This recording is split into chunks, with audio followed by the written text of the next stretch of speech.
Hello, everyone, and welcome to Time in the Round, a podcast here to discuss all things Yu-Gi-Oh! I am Ruben. And I'm Joe, and I'd like to just quickly apologise for not getting one out last week. Life sort of got in the way, but we are here this week, and we're here to talk about something kind of like the history of a part of Yu-Gi-Oh, and that is TCG exclusives. Yeah, there's a plethora of archetypes, a history of these cards, and how they can sometimes shape a lot of metagames while never having a chance to make an impact in Japan. We are here with episode 6, so without further ado, episode 6, 40 minutes, let's begin.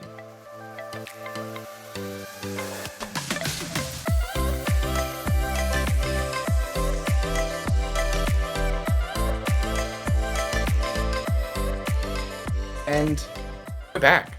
We're here talking about all things TCG exclusives. Now, this is an interesting topic because it's kind of the first talking point TCG got to have, really. I think over the years we've seen a lot of these archetypes come in and really like warp the meta into something crazy. Other times they've come in and done absolutely nothing. Over the years, I feel like they have weakened them slightly, I believe. Just because as we go through the list of them, we know that like one of them sort of destroyed the game of Yu-Gi-Oh for a good time there, and created a tier 0 format. But yeah, I'm a huge TCG exclusive sort of fan because the unique thing about them is obviously OCG don't get them for a good while, and it gives us like a time in the TCG to actually be able to lab a deck out because with the archetype decks such as Kashtira recently, a lot of people just kind of took inspiration from the OCG, looked at their lists, and just slightly adapted it for our meta game. But like with these, you are literally starting with a blank canvas. You need to work it out yourself, and that's what I really enjoy about them. Yeah, every list that we put in the game just takes out 3 maxi, 2 core and cross out, and that's basically how you play in the TCG. These archetypes actually give you an opportunity to get creative, and you get to experiment and kind of give a deck your own personality, at least until it gets solved, because obviously people will always work for perfection. People will always strive to optimize as much as they can, and going through this list of probably like 15, 17 different archetypes that we have, it's pretty interesting looking at the spread of the power levels that I think we would look at in modern Yu-Gi-Oh! Kind of where we could place these. But I guess let's start at the very beginning. So the first, and again, we're just for this episode, we'll be talking exclusively about the archetypes that debuted in the TCG. Yes, we know that there's many TCG exclusive cards. Gosh, probably since the time begun, which is probably a whole discussion for another episode. This week we'll be talking just about core archetypes that primarily debuted in TCG and then, like we said, waited for what the OCG would get them in, known as their extra packs in OCG card games. So we're going to start at the very beginning, and that's Noble Knights. Yeah, so I just missed out on this. Like I came back playing the game around the 2014, just before Duelist Alliance, and I did miss out on this. But when I came back, I did see Noble Knights getting played. The biggest thing I can remember from Noble Knights is I used to play on like simulators, and like there would be like a Noble Knight bot, and I remembered how annoying it was, like trying to deal with their boss monster with all the equip spells, and that's all I can really remember from Noble Knights. They had an interesting play style, but I don't think they had the unfair card or cards that pushed them slightly over to make them tier 1. Again, definitely not when they first came out. You know, it was a time gone era. I think they debuted in 2000 and, oh my goodness, it'd be like, I think 12. Maybe 12, yeah. For Galactic Overlord is where the sneak peek promo was the Noble Knight Artorigus, if my memory serves me correctly. Yes. And this is an archetype that's primarily based on like equip spells and kind of warriors, which I think is like definitely something that they've kind of kept as a common thread for this deck the further it's progressed onwards. I think most notably, receiving, when we entered the Link era, receiving something like Isolde or Isolde, definitely put that strategy on the map, and you see how they kind of like merge the archetypes, being able to still use like Infernoble Knights, and they've got Ignoble Knights. There's a Mm. lot of different ways that they've kind of kept the strategy alive. But I think the core aspect of this archetype was warriors and equip spells. And to be honest, I think that that's still there. Yeah. And one thing I had to note about this, and also other TCG archetypes, is the artworks of the cards can like differ quite a lot to what we get from the OCG. And I remember like seeing these, and they were kind of like magic-esque kind of artworks. They were Quite like these. hyper realistic, yeah. Yeah, but they were really cool. I like their art style. The rarities also were quite decent. Like there were some really nice looking cards, but yeah, unfortunately, Noble Knights kind of missed the mark. That they weren't a terrible deck by all means, but they weren't great. No, but I think that the support that they've got to the modern day definitely, that Mm, essence is still there, which I think is really cool. it's Moving cool, on to yeah. the next one is definitely one that Joe is very, very, very familiar with. So, Joe, why don't you take us through a little walk through Hal?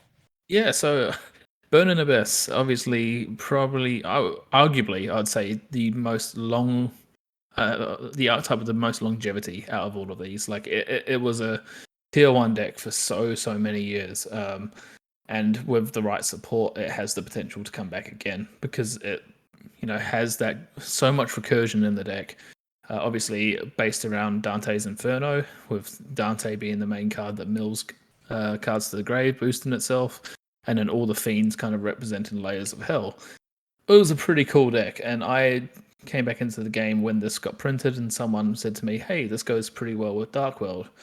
And that's what I came back into the game with was Dark World BA, and then from there, as the kind of the BA archetype progressed into its own sort of deck, I moved from that Dark World deck onto BA, and that was my reintroduction back to the game.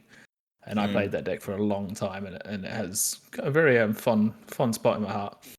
I believe it was until 2019. It was the deck with the most premier wins, Mm, and yeah, that has been 6 years since the strategy came out. and that's the thing with it as well, is like it has all the makings to come back again, if that makes sense. Like, because Mm. obviously we saw cards like Beatrice that came out that really propelled it forward again into the meta after it had like taken a little bit of time off. You had the Phantom Knights playing PK Fire back in, I think it was 2016. Um, Yes. and even back when it first came out, it was Fire Lake. Well, in the second set, it was Fire Lake Turbo, kind of when you just set up a Fire Lake, you would like destroy three cards on the field, float everything back, make a Virgil, and just attack the game. It was like a very strong deck for its time. Um, it Mm. was probably the deck that really did introduce that like kind of float-in mechanic into the game, like but extreme float-in. Like everything replaced itself, and it was so hard to get rid of unless you made a Dweller or a Winder. So yeah, it was just a very good deck, and they definitely hit the mark with this. Yeah, and then of course the OCG eventually when they got this, they introduced Beatrice, Lady of the Mm, Eternal. So I think that's another good example of like lateral support, and then obviously much further down the line, we got something like Cherubini, Cherubini, the Event yeah. Angel. Both really strong pieces of support, and I think kind of what's lent themselves as a good memento to the original Burning Abyss is that while maybe some people argue it's a little bit broken, but Beatrice and Cherubini are relatively generic, which I think is Mm, still quite true to how Burning Abyss originally played. Yes, obviously the archetype is quite xenophobic. If you control non-BAs, the fiends will destroy themselves. mm. Dante himself only required 2 level 3 monsters, and further down the line when we got a card like Fiendish Rhino Warrior, which just immediately synergized with the deck so well. I think that And there's, they it kept itself. It kind of kept that same essence of like fiends, graveyards, recursion. the one thing I really liked about BA was over its timeline, it morphed so many times. Like it went from being a really trap heavy deck, then people were playing like literally like no traps at all, like trapless BA with like a couple of spells.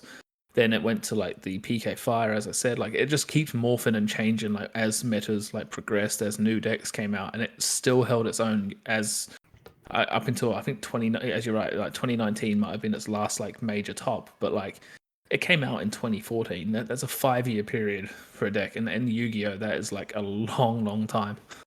Oh, and not to mention that also the core cards in the strategy still kind of were seen play up until kind of the very end of the Vert Anaconda ban. Cherubini being able to do Graph and then Seer bringing back a Graph. That's still a combo that was done when the deck was Not long first ago. printed. Yeah. So yeah, it's definitely amazing to see how long this deck lasted. I think as well, as I said, it is requiring a little bit more support now to come back. It doesn't hold as well because things just hate the grave so much more now, and there's so many more answers to it. But I would like to see it come back at some point. And yeah, and that's we'll just kind of. Well, that's kind of feel like a common theme for a lot of these is, there's had a really good wind, and then it just had maybe a spike back when the TCG, the OCG introduced their support, and then unfortunately it then just kind of dropped off. The next archetype, which debuted alongside Burning Abyss, is the UA archetype, known as Ultra Athletes. This one, personally, I don't have a lot of experience with, just because, again, it was a little before my time. But it's a very interesting play style in terms of, they're all based on sports. And, it's an interesting, where they do a lot of, special summoning by returning different names to hand. And then you can get, a lot of advantage based off of that. This is probably a bit more around your time period. Apologies, Joe.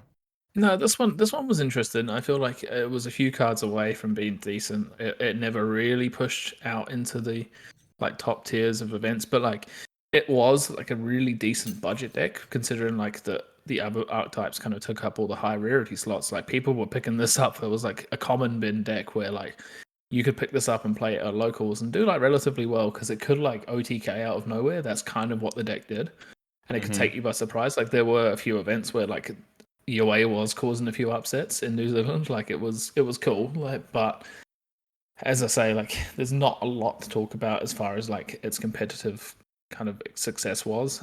Yeah, it requires more. I don't know. It's one of those things that probably will never come back now, but it was cool for its time. A really budget deck. Yeah, and I think it's nice. Speaking of a non-budget deck, the next archetype is again another one that Joe is very familiar with. So take us to Oz. Yeah, so a long time ago in a galaxy far, far away in the Wizard of Oz, we had Cosmo, a deck that I played for a while. I had the deck. I bought it when it first came out, and I didn't really play it when it had its first iteration because it pretty much was just a farm girl, drop an honest, and search a forerunner or whatever, and it just wasn't quite a deck at that point. It was good enough to hold its own, but it just didn't quite have the legs. The fact that the bigger ships were untargetable, well, that one big ship was untargetable, made it an awkward matchup for Burning Abyss. But it really struggled against things like your Shadows, your Necros, and stuff like that at that point. Yeah, I feel like Cosmo didn't start strong. It didn't. Yeah, it was okay. The base was there, and it was a decent base for a deck. But the next set is really what propelled it forward. And out of all the TCG archetypes, it was probably the one where the second wave of support was the strongest. Yeah, so in the second set, we had probably the best card of its time back then, and that was Dark Destroyer. A very expensive card when it first came out. I remember. Or just secret rare. Yeah, really nice card. Artwork wise and everything, pretty much a Star Destroyer mixed with something else. But it was a card that was untargetable, provided you with removal or extension by destroying itself. So it could be destroyed by your opponent's card effects as well, right? It can't be destroyed by opponent's card effects, but you can destroy it by your own, I believe. Yeah. And then it was untargetable, which was the big thing back then. Yeah, then leading into the third set of support, Cosmo brought us Cosmojo and Tin Can, and then it became sort of Tin Can Control, where you're emergency teleporting out your Tin Can at the end phase, revealing your Dark Destroyer, another ship, and maybe a Cosmotown or something along those lines, and you would just control the game state with a whole bunch of traps and a Tin Can. Yeah, I mean, I personally remember in history it was known as TCT, Tin Can Turbo. Because it was just so much advantage off of a single emergency teleport. And you had like so many ways of getting to the tin can as well. Like if you didn't hard open the like e-teller, you could just like go into the, if you drew the Dart Destroyer, you could like destroy your own Dart Destroyer by tagging out into the tin can, leaving the Dart Destroyer banished, adding that back to hand, and just adding another card. Like it was a good deck then. But then it propelled forward even more with the fourth set of support where you had Dark Lady coming out. Dark Lady was really the only relevant one at that time. Providing like a monster negate for it, as well as being able to tag it out, was decent. Yeah. This is the deck that I took to the 2016 Oceanic Champs in Brisbane. And it performed really, really well for me on the day. I missed out on top cut only just, but I remember I think I played Fire King Cosmo at the time, and that was an interesting build where you just kind of just blowing up your hand to like get your tin can out and then search a Cosmo Joe and set that and hope for the best. But yeah, Cosmo was probably one of those decks where each set it got another piece, and then by the end it felt like a complete kind of deck. Where some of them they start really strong, and then they like we'll get into them later, but like they started really strong and kind of petered out into nothing. Or we have the third option where there was no real strategy until the OCG support kind of tied it all together. It was pretty mind blowing to me personally seeing a TCG exclusive archetype get 4 sets of support, compared to our modern day really only seeing 2, if to that, 3. sometimes. So to see this deck or this archetype receive 4 waves of support, and like you said, in every iteration, it added functional pieces. I think this is a really good example of a deck introduced as a TCG exclusive done right. Yeah, and Competitive and strong. moving on from there, we also got one that wasn't really an archetype, but more of like an engine or cards that you could use for removal that are still used today to some extent. That was the Kaiju's. This was the first time where like there was a set of cards that were just spot removal like Lava Golem, but only for one card, and they were good. They had the answers for decks like Cosmo, where they put a Dart Destroyer out, you just Gamma sealed the Dart Destroyer, and that was the end of that. Yeah, this is interesting because so Kaiju's also debuted alongside Cosmo, and there wasn't a strategy or like a card design that was like similar to this. Like you could argue Lava Golem very far back, but obviously it's like exactly 2 monsters, so Kaiju's kind of did a different function. And then you had the only other example in my immediate memory is a card called Volcanic Queen. But again, like that was one instance of it. What Kaiju's were kind of everything, different attributes, types, stat lines, kind of were able to function as like removal when you needed it. And often you saw them like played if there was like a type in or whatever, like there was a dinosaur kaiju, and you would play that in a dinosaur deck because it became searchable. If the, Gamma and water based decks, like I used to play it in my Mermail deck at the time. Like these cards will, dip in and out of metas a lot. Like we saw briefly for a while, people were using the wind kaiju to get rid of the barrier statue. You'll probably maybe see a few people using kaijus in the current meta. Like there are better options, but like it does the trick against Kashtira to a point. So like they do just say get rid of a problem. But this was kind of a TCG exclusive that felt more like, I guess you couldn't really play a pure kaiju deck. Like it's one of those ones where it didn't really function as a deck, but like it was a good pile of cards that like you could then pick and choose the ones you wanted into other decks as such. Yeah, I think that I think it's a fun design, and I think it's nice to look at it alongside Cosmo of like, okay, here's a deck that you can play, and here's kind of removal or answers that you can play. The next one was weird. This was one where it came out and didn't do anything. Yeah. And it kind of stayed like that for a while until the OCG decided to break it completely. Yeah, this is very interesting. So this is Spiral. So Spiral was an archetype I believe debuted in the Dark Illusions. So that would have been, I think that's the set directly after Shining Victories. I think so, And yeah. so this is again an archetype that's like rares and supers. One notable thing about a lot of the TCG exclusive archetypes, obviously, I feel like Cosmo's like the glaring one of that. A lot of their support was like mid to low rarity. I mean, if you go back to BA, obviously, like Dante was secret rare, but the BAs were rares and kind of commons. The UAs were rares and things like that. So Spiral was kind of along the same vein. Cards like Quick Fix and Drone were rares. Big Red was like a promotional card super. And then I think you got into like Inov, which was where you got something like Master Plan and Spiral Resort. Now, we know retroactively, or I mean, retrospectively, that these cards are insane. But on printing, there was like inklings of a deck here, but it just was missing something. Obviously, the most broken card, I think a lot of people would agree with, and the one that's still banned to this day, is Spiral Master Plan. It's a level 6 spellcaster, so requires a tribute summon. The deck itself didn't have any ways to kind of cheat monsters on board beyond blind hits off of Super Agent. So this deck revolves around calling the top card of your opponent's deck at like what type it is, and you kind of get the benefits off of that. Do you think something like Drone, when it was summoned, you could look at the top 3 and then rearrange them in any order, and then Spiral. Spiral Super Agent could summon itself, destroy monsters. Spiral Tough could do that, and then destroy spell traps. There's a lot of like interesting archetypes like that. Spiral Resort is their field spell, which it has an ignition effect to search as opposed to an on activation, prevents things from being targeted, and then as a maintenance cost, you shuffle back monsters into your deck to prevent it from being destroyed. Now, this archetype, pretty strong in paper. The machine Quick Fix is a level 1 machine, less than 500 attack, so machine duplication exists, but doesn't really have any legs. That changed, I believe, 2018. When the OCG obviously got Spiral, I believe in the extra pack would have been like 17.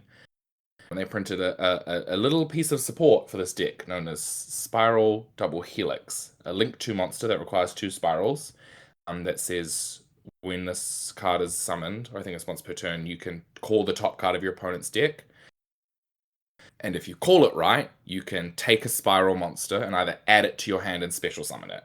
So this was the way that you got Master Plan on the board, and Master Plan on summon could search for missions, which are their spell traps, but when it was sent to grave, you could search for Agent and Resort.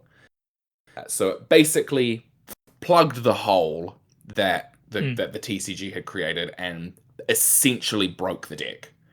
I mean, I'm very glad that I missed that format because it sounded pretty terrible, in my opinion.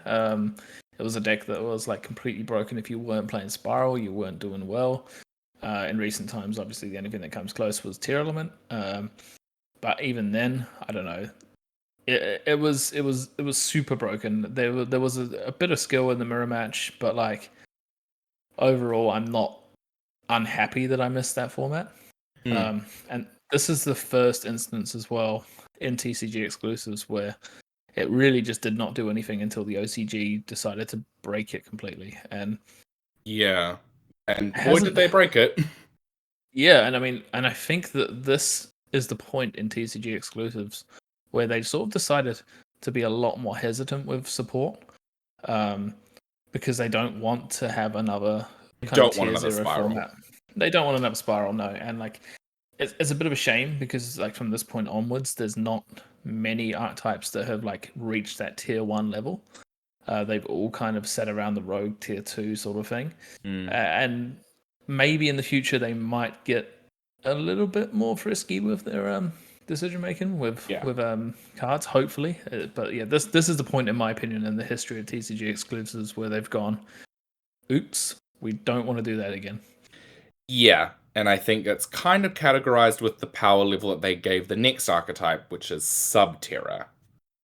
Now this one as well, very interesting. It started off and it was trash. It was awful. There was nothing going for this deck. Like there was just no cards at all that did enough. It was obviously a deck where it focused around flip summon effects. Hidden City searched any one of the Subterra monsters from your deck, but there wasn't a lot else. It didn't have the key card that kind of got the deck going. It didn't have the engine piece until the OCG did it again and brought out Guru. Yeah. So this is again interesting because again, Subterra is debuted in the same set as Spiral. So feeling this again, this also doesn't tend to happen anymore. We don't see two TCG exclusive archetypes come out at the same time. But yes, Spiral wasn't Spiral. I mean, Spiral, yes, was in the same set as Subterra. And Subterra was a archetype based around flip effects, and flipping monsters face down. You saw some good support kind of come through. Obviously, like Maximum Crisis giving like final battles pretty strong. Fiendus, or Subterra Nemesis Fiendus, very strong. Subterra Nemesis Archer, very strong card. But yeah, kind of nothing until Savage Strike, which is when they printed Subterra Guru as a common.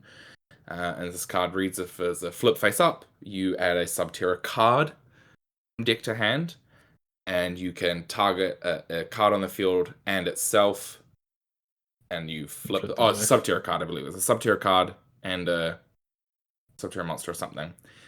It can flip them back face down. And then that can be quick if you control a sub. Yeah. It can be a quick effect if you control a Subterra card. So this kind of, again, fixed all the problems. Because Guru searched all the pieces you were missing, and obviously they had printed those pieces, being Subterra Nemesis Fiendus, Subterra Final Battle, and then you even had the, big boss monsters being like Omastrix as something that you can use as well. So this kind of, Guru put the deck, like created the deck. When you talk about Subterra decks now, it's now Guru control. I know that says a lot about the one card. Being able to kind of supplement this deck with a whole bunch of floodgates, being able to add Red Eyes Fusion to bring out your Dragoon in modern times, and still just set your Guru and go through with all your plays anyway. Hidden City being in my opinion, one of the best field spells in the game, being able to search out any one of your pieces and having the way it interacts with the deck is just absolutely perfect. And a lot of people also forget about the battle effect that it has as well. I'm a big fan of Subterra. I like control decks. I really enjoy them. I know lots of people really hate this deck, mainly because of the floodgates it plays. But for me personally, I get a bit of a kick when you flip a summon limit up and you just sit there flipping all this stuff up and down and just gain an advantage turn after turn. I think it's unique. I quite like Subterra as a strategy. I do like the incremental value that it can gain. And yeah, I think this again another archetype done well, and it did something unique to modern decks. It didn't there wasn't really a flip strategy until Subterra came out, let alone a flip strategy that also had negates and interaction. Next one on our list. So this is one of two that also debuted in the same set. So Code of the Duelist. This is Vendread. Again, not too familiar with this one. Ritual summoning using zombies, which is pretty unique, and obviously, I believe it's their ritual spell. Vendread Origin is quite strong as an engine in just zombie decks in general. And I know the best thing about this archetype is that you can pre-prep, which is always a good sign in a ritual deck. Yeah, I mean, not a lot compared to the success out of these two decks. Obviously, the other one being FA. And in all honesty, we could pretty much skip over them. Sorry, Vendread and FA players, but there's not a lot to talk about. They saw some success later on with Vendread, towards the later parts of its support. It's still getting a few little cards here and there. Yeah. Even I think last year it had some cards come out, but yeah, Power of the Elements. I mean, and they also did a very cool thing with FAs where they kind of combined it alongside UAs. So they kind of created this intermingling support. Vendread obviously being ritual zombies, which is I'd say pretty unique based on my memory of the game up until that point. And then FA was all about level modulation, which again was something that hadn't really been a thing beyond level eatering and dark synchroing your opponent out of their entire hand. So, FA definitely cool. And hey, also responsible for one of the strongest synchros of the time being FA Dawn Dragster, a spell trap negate that simply had to reduce its levels to negate effects. Oh yeah. So really interesting archetype. Then we get to kind of another engine. Which had a huge impact at the time. I mean, this engine obviously being Danger's provided extension for so many decks, like Orcust and Dark World, or all of those sorts of things, where they needed a way of discarding and just gaining advantage. You know, the fact that, I mean, I remember coming back in 2019 and seeing these dangers everywhere and going, oh man, that's so busted. Like a card that like just gives you a monster on board, and then like you get to draw if they don't hit it out of your hand. It was just like, what, you know.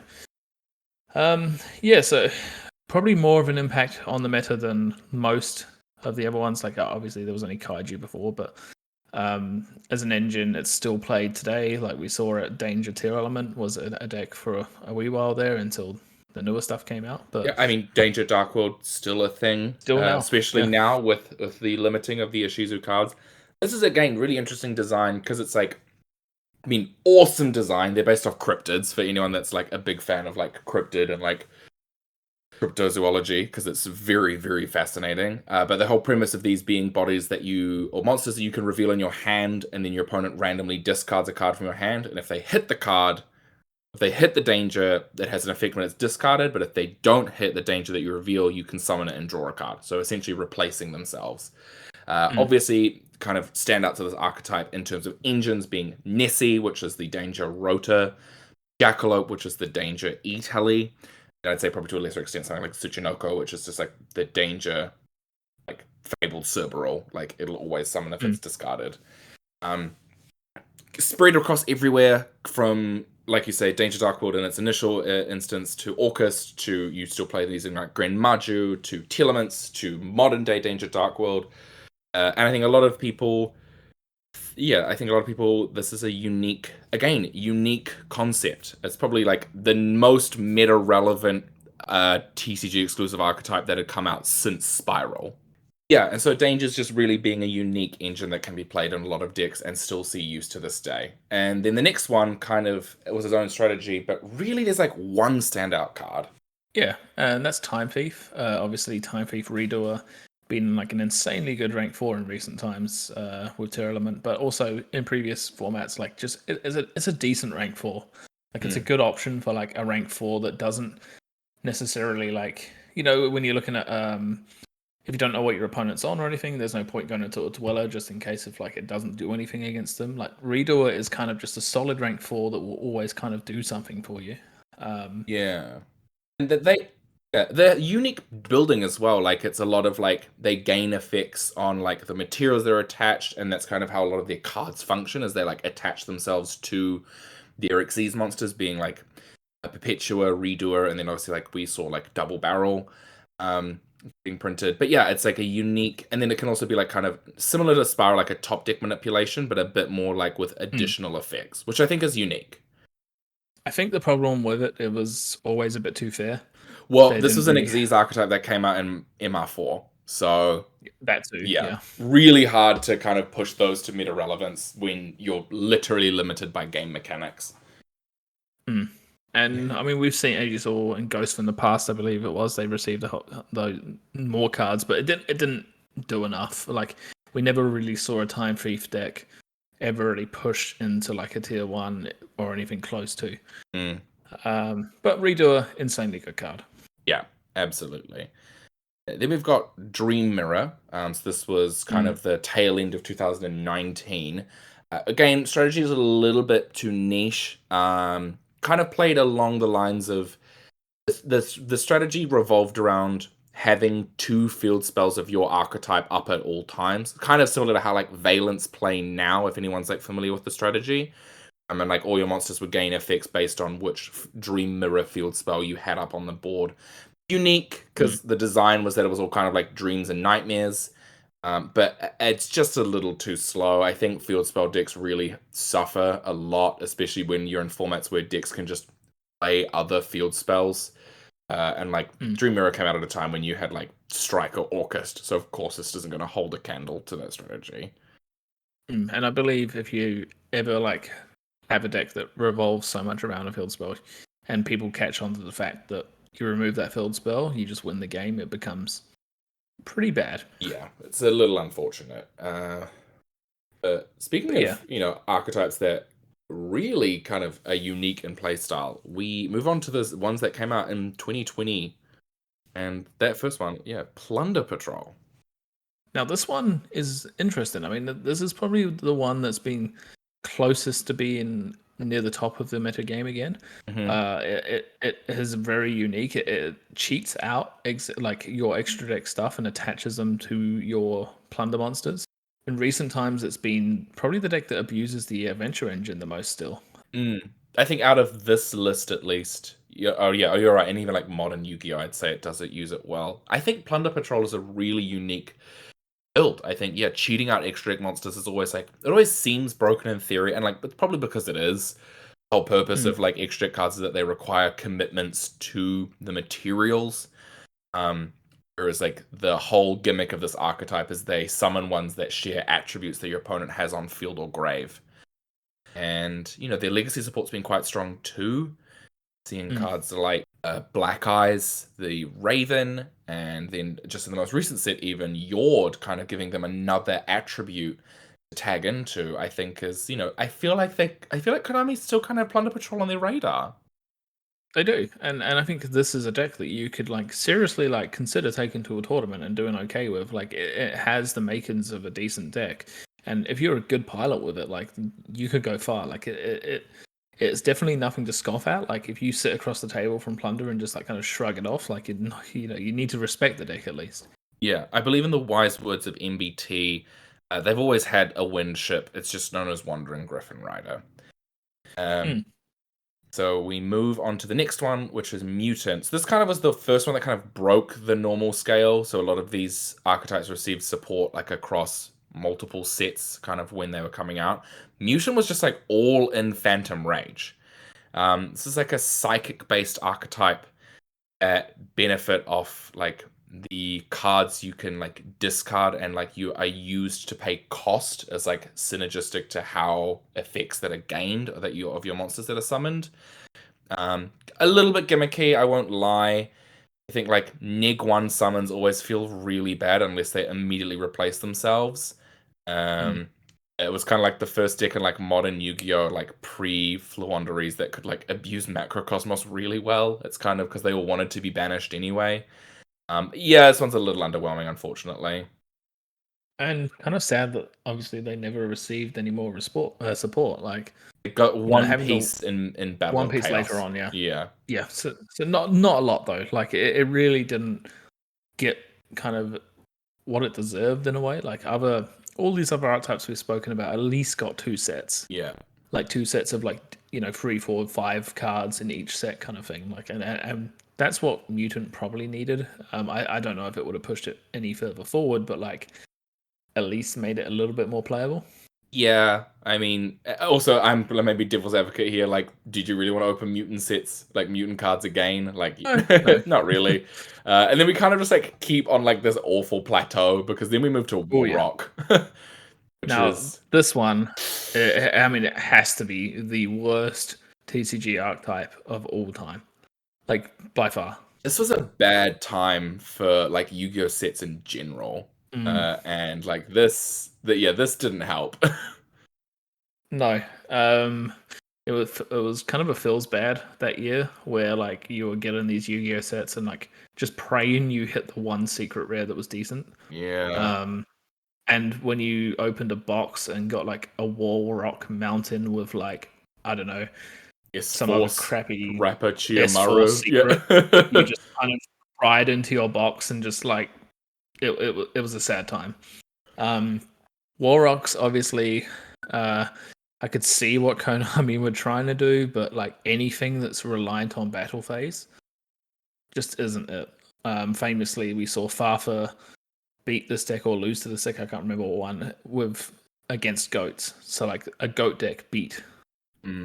a Warrock deck, and that says a lot. I feel like every other deck on this list, probably even Kaiju would beat this deck. Like it's just not good. Yeah, this was a really bad time. It was a really bad time for TCG And it got exclusives. more support as well. It Like kept getting it support. got That still has it received support in oh, Power of the Elements, I believe. Um, it- and like, just give it up. yeah, you just like probably need to let this one out to pastures, I think. Um, Yeah, send it off to another field. Send it yeah, off. yeah. Yeah. And then kind of rounding off the 2020 1 archetypes, we had Bee Trooper. So this was pretty interesting, actually. I mean, this is actually the only deck that has received a YCS, a TCG exclusive that's received a YCS top, probably since going to be really technical dangers, but like legitimately probably something like Subterra.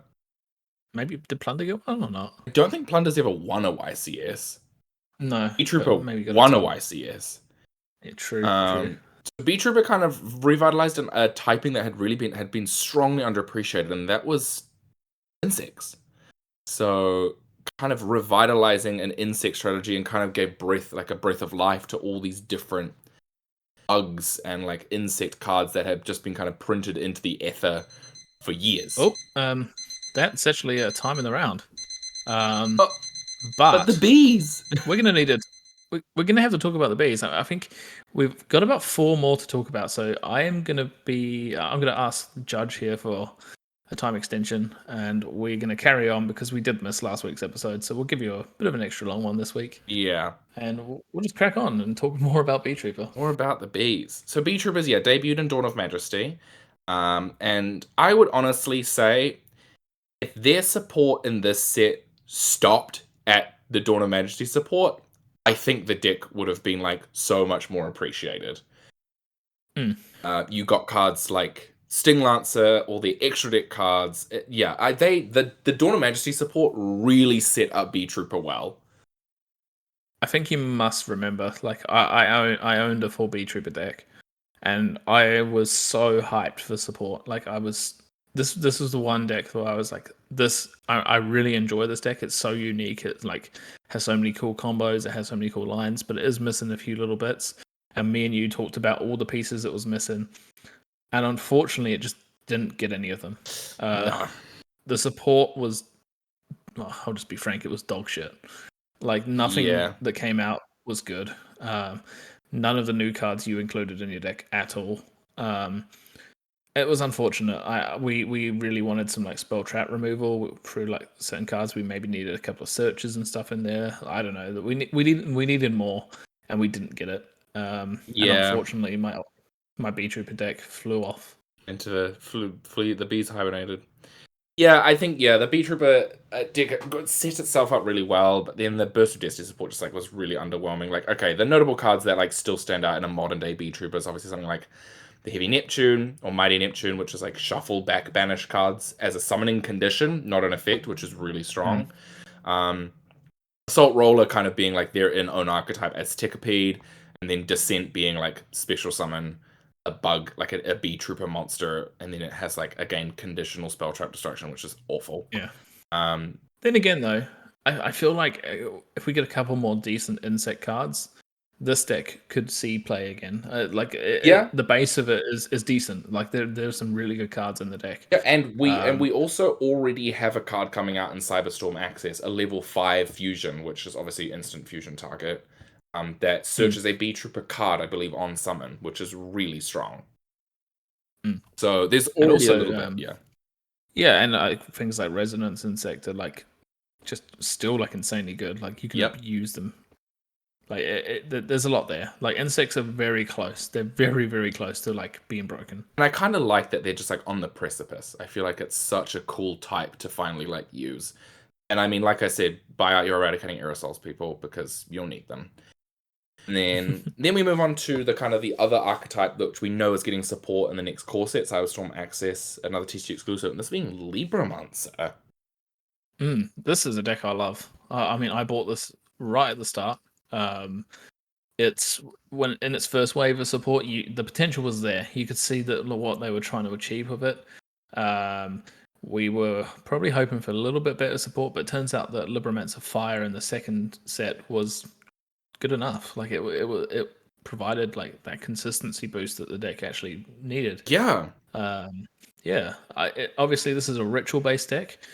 The main deck monsters all make you reveal a ritual monster in hand to special summon themselves, and then they gain an effect. The field spell, probably one of the most broken cards in the deck, considering it's a ritual spell that's searchable. and is not once per turn. Reusable. I feel like it's such a unique take on it. And I like, again, what they did with this deck is they made it still relatively generic application. Oh yeah. Like the Libromancers just say reveal a ritual. And so we're seeing in modern day Yu-Gi-Oh!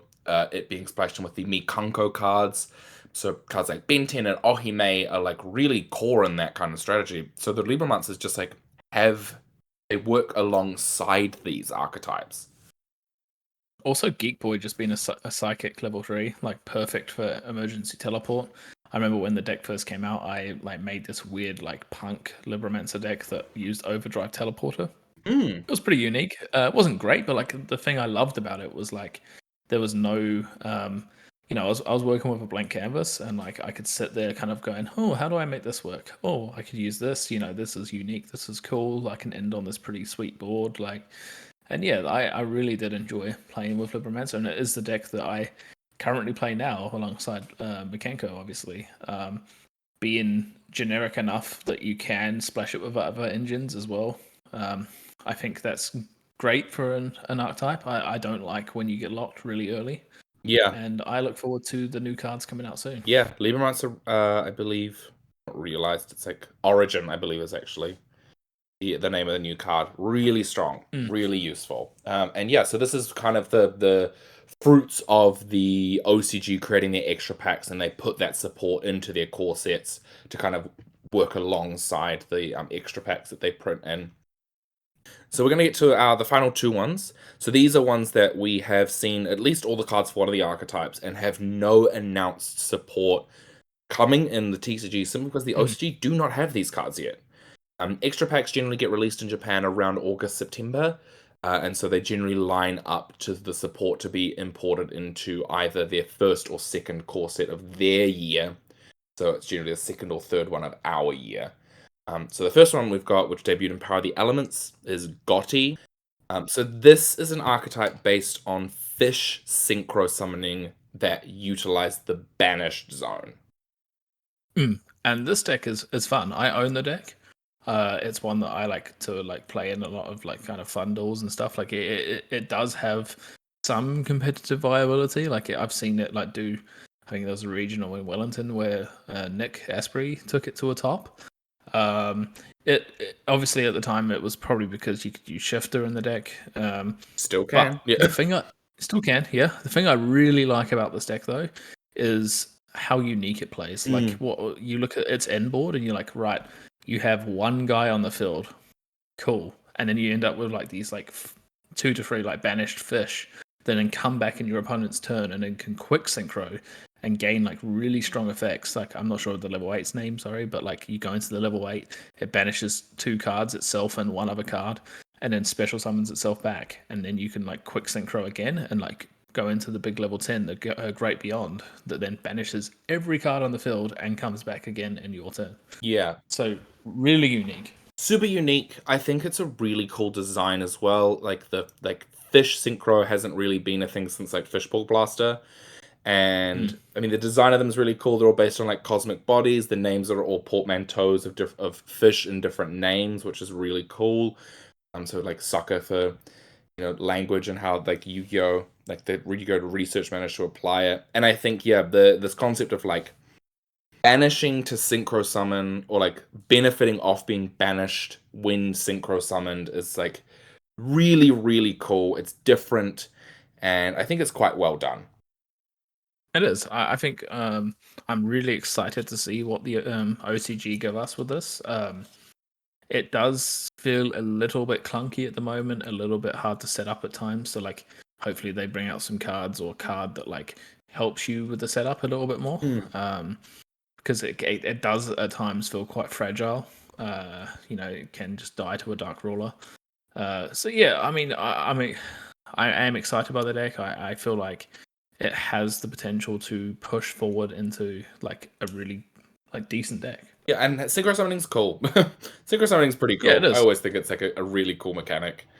And finally, the last one, which we only have seen the first half of the support, but we can already guarantee we're getting more. This is Gold Pride. So this is again another synchro or an extra deck kind of archetype in general. It benefits off of your life points being lower than your opponent's. for free summons. And what we've seen so far is that the extra deck monsters that they've shown for us have effects that you can use in your opponent's turn, and then when, or just in general, and when they're used, they tag out to, but like the quote unquote driver, basically. It's like based off like racing and things like that. I think there's a particular anime that people like make reference for it to. I'm not that in tune with that, apologies. But this is actually, again, another archetype with its first half of support is kind of already showing itself to be good. Yeah, I mean, this kind of gives me Libromancer kind of B Trooper kind of vibes, where you looked at its first kind of set and you can go, right, the potential's there. It's missing the mark slightly. It definitely needs a few little cards. I haven't yet played around with it, but I did buy myself a core that I know goes pretty well with Punk. Yes.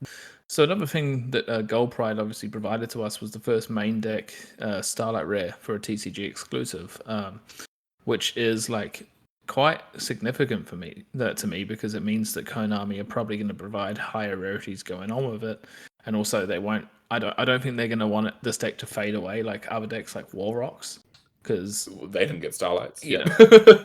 No, they didn't get Starlights. And you know but what? I mean, Thank goodness they didn't. Yeah. Whew, yeah. Dodged a bullet on that one. Starlight Rare War Rock Mountains looking real good right now.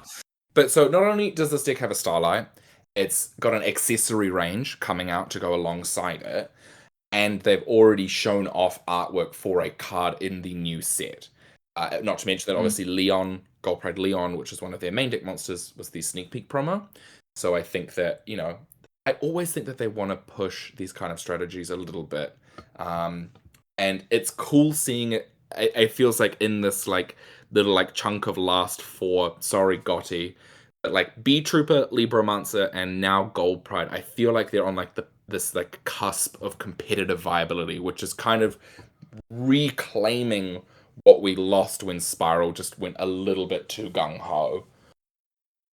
They have Konami obviously have a dial with these, and they've turned it up way too hot for the Spiral. They had to turn it all the way back down, and then just slowly work the dial back up again.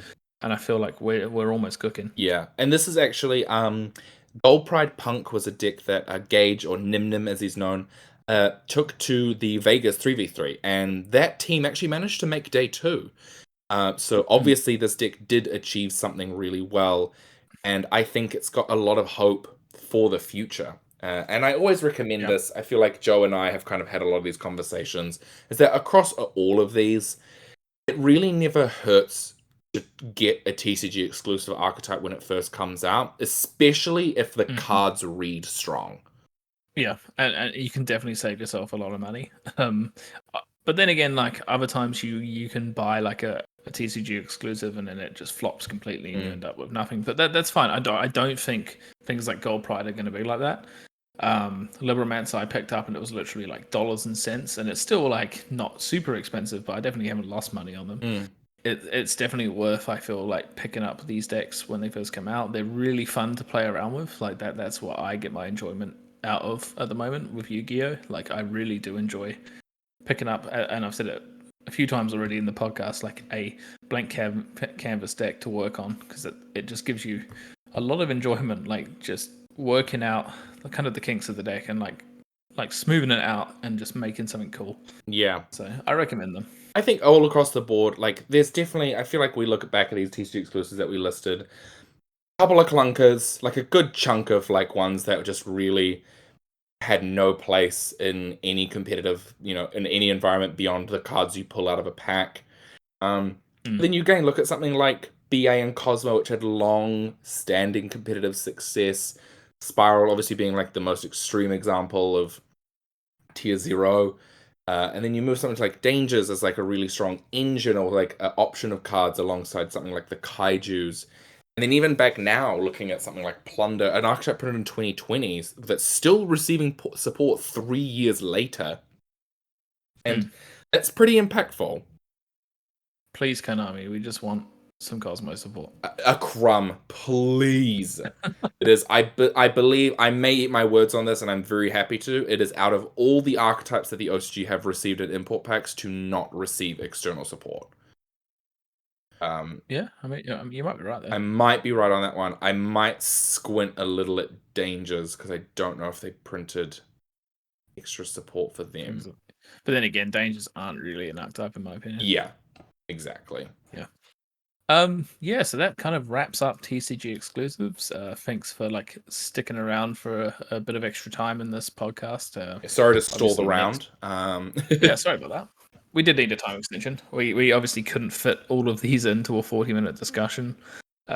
Next week we are at the New Zealand Open. Yes, so Joe will be part of the commentary team on live stream, so be sure to check out that. I will be doing administrative work because I had a fortunate job to organize this event, which has been super fun. Cannot wait for this to come to fruition. So please, if you are listening and are yet to buy your tickets, please do so. Buy them. Yeah, come and attend the NZ Open. There's a gorgeous trophy, and it's pretty. You get to be the first person to become the New Zealand Open champion. This is held this Saturday. Just a small PSA there. Like, if you're traveling to this event, just please make sure that you buy yourself a ticket, because there is a cap, and I personally think we're going to hit that cap. Oh my goodness! With the prizes that are on offer, the giveaways that are going to happen in between rounds as well. There's just so many cool things on offer, and the opportunity to be on a live stream as well. Broadcast your plays to the world and show the world that New Zealand has some good talent, and it's not just not Australia. Yeah, so book, because if you arrive and then you have traveled from I don't know, somewhere like Palmerston North or wherever, and you get there and then you find out, oh, it's booked out, that's going to be a really, really sad journey home. Yeah. So make sure you definitely book your tickets, and if you have the time available, hang around for Sunday, because there's a huge tournament in is it the West City? It's Card Merchant West City. Yep. Which is a winner case. So we're following it up with another huge tournament back to back. Unfortunately, I can't be there for that one. I'll be going home on a bus. But yeah, I'm really looking forward to being on the commentary team, being on another Konami stream, or with Keza alongside me. I'm really looking forward to seeing all the unique decks in a new format. I feel like we're experiencing a much more diverse format, so that's always great for commentary. So make sure you check in. Say hello to me on the day as well. I'm more than happy to talk to you. Me too. I'll be signing you guys in and taking your matchlet. So I'm there, going to be making sure everything is going smoothly, and we look forward to seeing you there. And yeah, that is us for the week here on TCG Exclusive Archetypes. And thank you so much for listening. As always, if you are listening along on YouTube, please like, comment, and subscribe. Share it with a friend. It helps a lot. If you're on your preferred podcasting app, please rate and review us. It does help a lot as well. And we look forward to seeing you in person or speaking to you again next week. But with that, I'm Ruben. And I'm Joe. And that is Time in the Round.